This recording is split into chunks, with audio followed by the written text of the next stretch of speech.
হলো আসিয়া কান্নার আওয়াজ। আর আমার সন্তান মুহাম্মদ দুনিয়াতে আসা মাত্র শুকর আদায় করেছেন আমার রবের শুকর। দুনিয়ার বাচ্চা আসে খতনাবিহীন, আমার সন্তান মুহাম্মদ আসে খতনাকৃত অবস্থায়। এবং আমার সন্তান এতটাই পাক, শিশুবেলা হইতে সব বাচ্চা ল্যাংটা থাকে, কিন্তু আমার মুহাম্মদের শরম জমিনের কেউ দেখতে পারে নাই শিশুবেলাই থেকে। শুধু তাই না, নবী যখন আসছেন, রবিজিকে আল্লাহ এমন পবিত্রতা অর্জনের জন্য জমিনের আদর্শ বানায় দিলেন। রহমতের নবী জিন্দেগিতে একটা মিথ্যা কথা জীবনে বলেন নাই।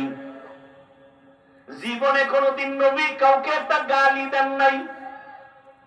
রহমতের নবী হাজারো গালি শুনছেন, কোন গালির জবাবও দেন নাই।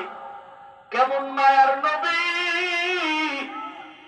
রহমতের নবী কোনদিন দুটো চোখ গরম করে কারো দিকে তাকান নাই। নবী যদি গরম চোখে কারো দিকে তাকায়, ও জায়গায় আগুনে পুড়িয়া ছাই হয়ে যাবে। কারণ আমার রসুলের মধ্যে সে পাওয়ার আল্লাহ দিয়ে রাখছেন। আম্মা জান আয়েশা রাদিয়াল্লাহু আনহা বলেন, নবীজির ঘাম আমি বোতলে ভরে রাখতাম আর মিশক হিসাবে, আতর হিসাবে ব্যবহার করতাম।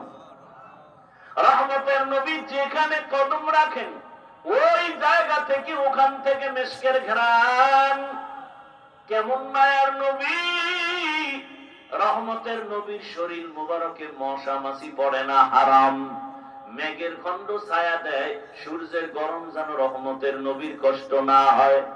রহমতের নবী এতটাই পাক, এমন এক টাইমে মক্কা নগরীতে আসছেন, মক্কার জমিনের মানুষ ছিল না পাক।